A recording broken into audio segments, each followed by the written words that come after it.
విష్ణుమూర్తికి జయ విజయ అని ఉంటారు కదా, ద్వారపాలకులు ఉంటారు కదా, వాళ్ళు విష్ణుమూర్తి పడుకుంటున్నారని ఎవరు రాకుండా చూడమన్నారు. ఋషులు వచ్చారు కొంతమంది, అప్పుడు వాళ్ళు రానివ్వరు.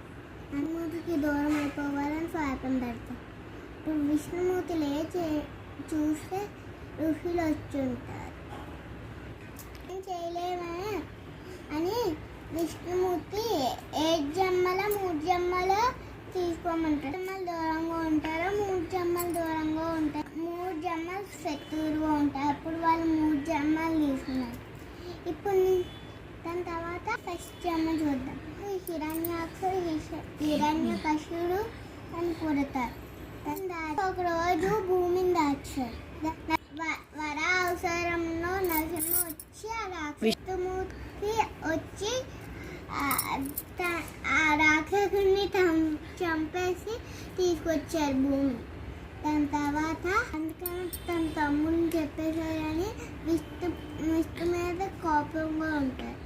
ఏంటంటే ఒక బాబు పుట్టాయి, కానీ మూర్తి అంటే చాలా కానీ ఆ బాబు వాళ్ళ నాన్న ఆ విష్ణుమూర్తిని పూజిస్తారంటారు. అయినా ఆ బాబు వినకుండా పూజిస్తూనే ఉంటారు. అందుకే ఆ బాబుని వాళ్ళ నాన్న చంపమంటారు. ఎన్నో రకాలుగా ట్రై చేస్తారు, అయినా చావదు ఆ బాబు. అందుకనే చెరువులో పడేస్తారు, అయినా చావదు. అలా అని పాముతో కాటిస్తారు, అయినా చావు.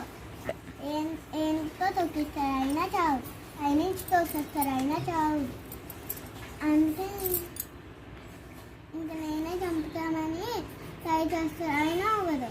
ఇంక నువ్వెందుకు చావట్లేదు, నా చుట్టూ విష్ణుమూర్తి అన్నారు. ఆ బాబు ఎక్కడున్నాడు అంటే అన్ని చోట్ల విష్ణుమూర్తి అన్నారని చెప్తారు. అప్పుడు ఈ స్తంభంలో ఉన్నారంటే ఉన్నారు.